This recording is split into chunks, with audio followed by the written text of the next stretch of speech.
Welcome back, listeners, to another episode of Susan LoPresti Wellness, Mind, Body, and Soul. This is the podcast where we explore the highs, the lows, and everything in between when it comes to a woman's life, her health, and all aspects of navigating the midlife landscape. I'm your host, Susan LoPresti, and today I'm super excited about my guest today. Her name is Candice Ramsey. Candice is a holistic healer and a coach. She's the founder of Mahogany Coaching and Mahogany Energetic Wellness. With a deep psychological understanding of human behavior, she combines her therapy expertise with certifications in Enneagram, also Myers-Briggs, and emotional intelligence to help introverted women step into their full power. With her experience as a talent and organizational development leader, she has coached hundreds of women, guiding them to embrace their unique strengths and to live with authenticity. Her own journey, shaped by learning to align with her natural style of being, drives her passion for empowering others to break through self-limiting patterns, live with ease and alignment, and lead more fulfilling lives.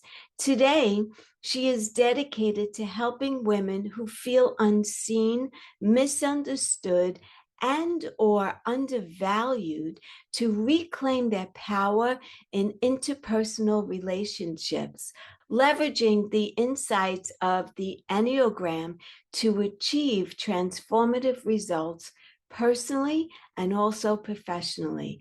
Candice is also a Reiki practitioner, sound healer, and meditation teacher.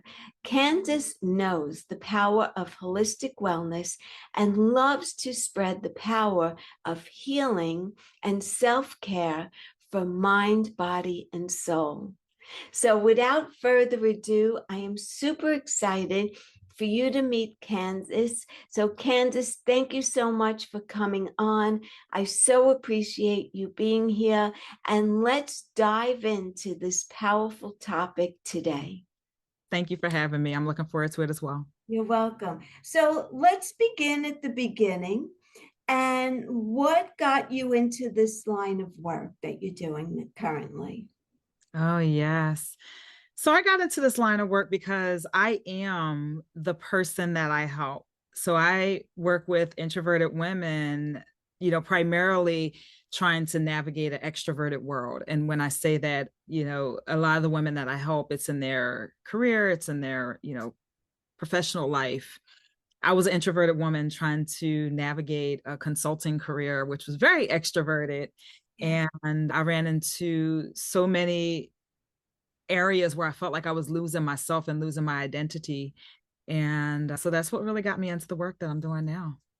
Okay, great. So what kind of women, so give me like a typical client that comes to you. What is her biggest struggle? Yeah.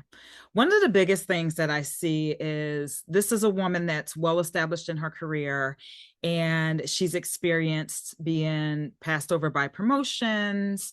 Oftentimes, women will tell me that they're either talked over in a room or they might say something, but it kind of goes to the wayside and then somebody else says it, whether it's, a male on the team or somebody that's just more extroverted and, somebody that's voice is a little bit louder may say the same exact thing that my client may have said, and she's like, now it's drawing everybody's attention, like what's going on.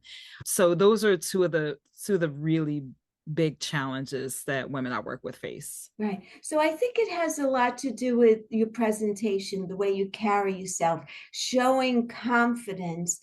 And so the other person said the same thing that she said, but they said it with confidence, with a sense of knowing that this is what it is, where the person who's introverted is a little bit like very meek about it and showing insecurity. And so that speaks volumes in itself, right? To be speaking and speaking from a place of insecurity instead of empowerment. And so, no, yeah, it does. But I'd say that it doesn't make her comment any less valuable. no, it doesn't. Right? Yeah, But when you're in a conference room and there's men sure. in the room as well as women, and men, you know, they're forceful, they have the ego, they have this whole Yes, presence about them. And a yes, lot of times women will feel insecure around correct. that. Yes, Yeah. yes. It's all about presence. Yeah. Yes, it is. Yes, it is. So I know that you work with an Enneagram and also with Myers-Briggs. So Correct. talk about those two programs. I actually did a free test on the, and am I saying it right? Enneagram? Enneagram. Yes. Yeah. Okay. Yes. Yes. So my traits came back as optimistic, adaptable, future focused, and inventive. I didn't get to Did, Myers-Briggs. did you come out as a type 7 on the Enneagram? Is that Oh, what the number? that I don't know. Yeah. As you're talking about the traits, I'm like, oh, she must be a type 7. Type 7s are visionaries. Oh, okay. Okay, so let's start with that program. Yeah. So the Enneagram is, I like to call it, it's different from the Myers-Briggs, where Myers-Briggs is a personality assessment. And, it looks at, if you are, how you view the world, if you're more extroverted, if you're more introverted, if you're more sensing, or if you're more feeling, and those types of things. Whereas the Enneagram, it looks at, it's a map of your human behavior. Okay. And so it looks at your strengths, your core strengths. It looks at your core weaknesses, and it also looks at these blind spots that we don't often know that we have.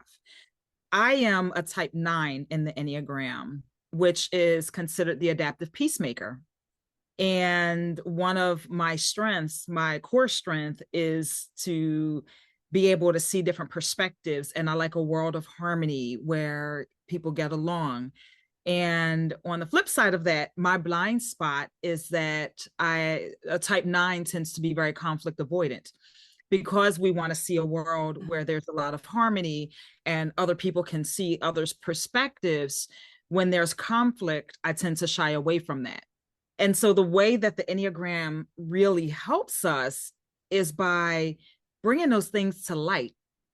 There are countless times in my life and in my career and in my relationships where I can honestly say an outcome was because my behavior was conflict avoidant. And had I not been able to identify that and be able to draw awareness to that when I'm going into future situations, and know that I tend to be a little bit more conflict avoidant, it allows me to draw on some assertiveness and know that it doesn't play into my favor to be very conflict avoidant all the time. Mm-hmm. That's how the Enneagram kind of helps us understand our behaviors, our patterns, our traits. Sometimes we can over leverage our strengths, and then our blind spots, they may come out and we might not be aware of them. So I think the Enneagram's a really, really great tool for helping us develop self-awareness so that we can navigate through the world in the way that we want to navigate the world, instead of allowing our blind spots to take over when we're not aware. Okay, that's interesting. So if I came out as a 7, Mm-hmm. what would be the blind spots of someone as a 7? Yeah. So the 7 is, I don't know off the top of my head exactly what the word is for your blind spot, but Okay. I would say that because 7s are visionaries, some of your watch outs would be risk, right? So you may take a little bit too many risks. So that may be something that you might want to watch out for, because you see the world as full of possibilities and opportunities, and you may not be able to synthesize all of them, and you may try to put your hands in a whole lot of different things. That is if you are a 7. I'm not 100% sure if you are Right. a 7, but 7s tend to see so much opportunity around. They want to put their hands in a little bit of everything, and so you kind of have to like whittle it down and pay attention to what's really meaningful and what's really important for you. Yeah, that sounds like me. Yeah. Yeah. I'm very broad, and I Yes. do need to, yes, that Yes. does sound Yes. that's interesting. So Yeah. now Myers-Briggs, well, let me go back. I Mhm. did a test a while ago, and I don't know if it was Myers-Briggs, but I came out as a manifesting generator. Is that Oh, Myers-Briggs? that is not the Myers-Briggs. That's very interesting, though, because I'm also a manifesting generator, and we're only 9% of the population. And what test is that with? Is that human design? That is human Yeah. design. Okay, Yes. that's what I Yes. thought. That is human Okay. design. And it's so funny. Like I love when I meet, oh no, I'm mistaken. I am a manifester, and that's 9% of the population. And you're Oh. a manifesting generator, which means that you have some traits of the generators and some traits of the manifestors. Yeah. So what is that? So manifest, you create things, you have a vision and you create them. Is that basically what that? Yeah, so I'm not actually certified in human design, but I do understand a little bit of it. Yeah, And human design is so a manifester, my type, we are like ideas come to us, we're creators. right. That's how I like to put it. And so, we may kind of seem a little bit off or aloof or kind of in our space, and then all of a sudden we'll like, oh, have this magical idea, and then just start, you know bringing it into existence. So Right. manifestors are creators, and yeah, we are And the where does the generator come in to so that? I don't know a lot about the generators or the manifesting generators. Yeah, Human design, I would love to learn more about it and read more about it, but unfortunately, that's not one of the tools that I'm actually certified in. I yeah. don't understand it to a depth to speak to it intelligently. Okay, so let's talk about Myers-Briggs then. Yes. What is that test about? Yes. So the Myers-Briggs, the MBTI, that's a very well known, it's one of the older personality assessments. So if you've ever heard somebody talk about their 4-letter type, for me, for example, I'm an ISFP, and so that means I'm an introverted, sensor, feeler, and what's the P? All right, the P's eluding me right now. I know that the J is a judger, but the P is eluding me right now. But I'm an ISFP. And what that means is where I draw my energy from. So I'm more introverted. I draw my energy from being alone versus my extroverted counterparts who draw their energy from being around other people. And I'm a sensor, and the opposite side of the sensor is the intuitive. And so the intuitives, they see big picture. And so those are the type, if you are in corporate, they are the type that are the strategists usually, Hmm. because they can see a large vision. Whereas the sensing types, we pay more attention to detail, and we tend to be more on the execution side. So you'll probably see more sensors in maybe like operations, Yeah. where you might see more intuitives in maybe the C-suite, typically, because they are more big picture. And then the thinker and feeler are the next letters. I'm more of a feeler. That one's a little bit more self-explanatory than the other ones. The feelers do tend to be a little bit more in tune with human interactions, whereas the thinkers tend to be very analytical.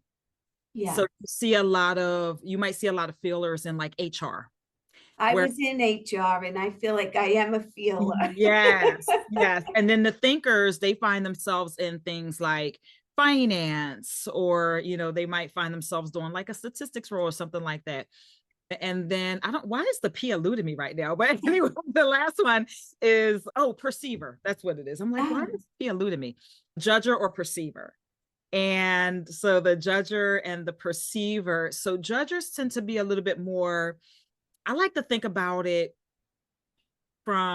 let's think about if you go on a trip and if you travel, like, are you more of the type where you'll kind of live out of your suitcase, and then, maybe by the third or fourth day of the trip, you're like hanging stuff up in the closet and doing things?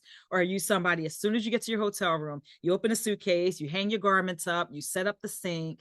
So if you think about it like that, Judgers are the type that's going to hang up their garments right away. They're going to lay all the things out on the sink and they're going to like make themselves at home That's my before they go out. husband. Yeah. So he's probably a judger in his Myers-Briggs. And then the perceivers are kind of like, oh, I'll get to it when I get to it. That's me. The last day. Yeah. Yeah.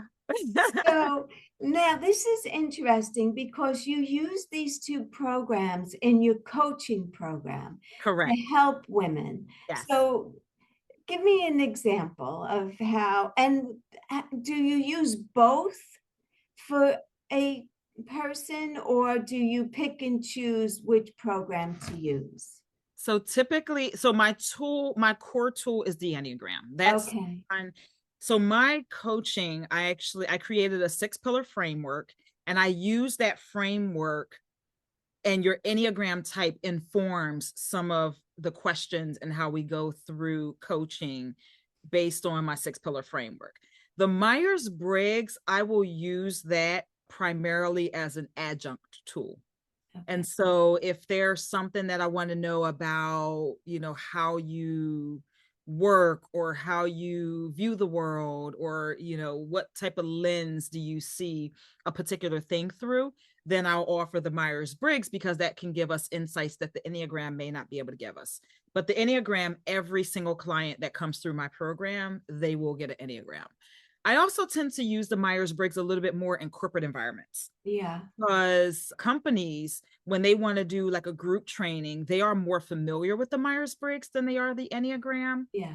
And once they're introduced to the Enneagram, they love it. I think most people, when they're introduced to it, it illuminates so many things that they're like, holy smokes, I feel like this report is reading my soul from the inside out. And so people tend to fall in love with the Enneagram, but it's less known than the Myers-Briggs is. So a lot of organizations, they may request the Myers-Briggs. Okay. Yeah, that's where I was first introduced to Myers-Briggs, is when I was working in corporate. I was in corporate for like 27 years and in HR. So I did hear of that one. Graham, I've heard of recently, but I wasn't too sure about it, and I wanted to take the test. So that's where I came out. So now, what kind of coaching programs do you have? Do you do group coaching or individual, or a little bit of both?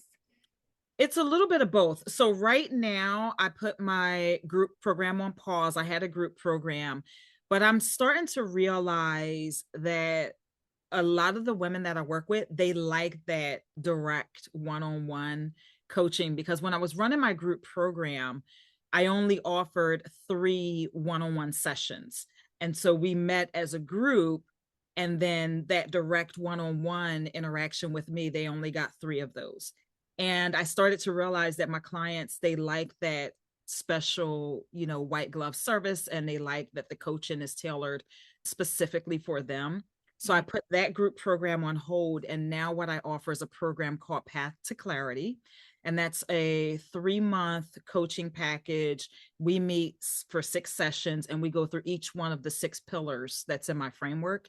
And then we coach through, and it's so all encompassing. So the pillars are leading, being, thinking, feeling, doing, and why is it always one? Every single time. Communicating. So as you can see, it's so holistic. Like it touches on every part of your being, right? How you lead, how you think and take perspective, how you communicate with others, even how you regulate your emotions, and how you utilize emotional intelligence to understand how other people, may be feeling. And so we go through all parts of the person within that 6 pillars. And the Enneagram informs some of how you might perceive, So when I think about the way that I think, being a type 9 and knowing that I see the world as a harmonious place, or the ideal state is for me to see the world as a harmonious place, that definitely informs the way that I think about how people, interact in interpersonal relationships, and about how people might, interact in a corporate environment, and how I might see fairness or unfairness and things like that. So our types definitely inform how we move through those 6 pillars. And then we uncover some blind spots. We help come up with strategies to overcome some of your challenges. So it's a very, very well-rounded program. And then some clients, I may integrate some of my energy work in it, because I'm also a Reiki practitioner and a sound healer as well. Okay. And so some, if they're extremely overwhelmed or are dealing with a lot of stress, we may integrate some sound and some Reiki into the sessions as well. So you're doing a one-on-one, so you may do Reiki on this person, and this, right. What'd you say, sound therapy? And yes, so sound healing. Tell me about that. Yeah. So sound is such a magnificent, way of healing. And it uses, crystal alchemy bowls. Okay. And I use crystal alchemy bowls. There's also some frosted bowls that don't have additional gemstones in them. And right. Then you play the bowls, or right. I play the bowls. And based on the bowl that I'm playing, because they all have different notes, different tones, and they may target different parts of our endocrine system. Yeah. They may target different parts of, our chakra system. And so the bowls, they can put off profoundly relaxing. It can put you into a state of relaxation, which can help regulate your nervous system. And it can also help, some of my clients, they may have trouble sleeping because they have so much going on, at work and with their spouses, and just, life. When life starts to really like weigh on you, it can impact your sleep quite a bit. And then the bowls, they can help put you into a state of relaxation and help you be able to sleep better. And it has tons of benefits, but that's just an example of how it may be used with a client. Right. So there's different bowls for different needs. Correct. Okay. And I've seen it. I was in a Reiki, it was on Zoom, a Reiki class. Mm-hmm. And at the end, she did the bowls. Yeah. And I have to tell you, I went into a sleep like and when I woke up, I was like, oh my God, I feel so well rested. And yes. It was probably like 15 minutes. Yes, it's such a magnificent way of, healing. It can heal emotional wounds. It can help you with sleep. It can help you just release tension and stress. And so there's a lot of technique with playing the bowls. I have about 10 of them with different notes, different crystals, different alchemies. And, there's a lot of science behind it. So how you play the bowls can take a client into a theta brainwave state or a delta brainwave state. And so it's such I encourage people, if you've never experienced it, to try it out, because it's such a great way it's a great thing to experience, even if you only do it once. Right. And so you're certified in that? Yes. Okay. Yes. And so I do those even without the coaching. So I do group sound baths. I do corporate sound baths. And I do individuals as well. So if an individual client, is, maybe have something that they might be struggling with, then I can just do a 1-hour individual sound bath with that person. Wow, that's great. I see, I just lost my train of thought because I wanted to ask you. Oh, do you find that most of your clients, women only, is who you work with? So with the coaching, I find that I do work with men. However, my ideal client is a woman, because I find that the things that I help with, women tend to face those challenges a bit more. And with the sound baths and the Reiki, it's gender agnostic. So, yes. Men also experience stress and overwhelm and all of the things.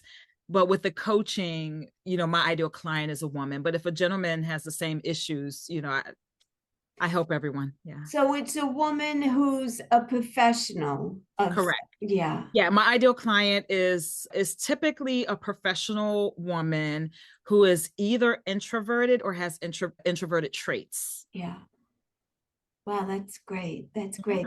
Yeah. Is there anything else that you want to share about your business?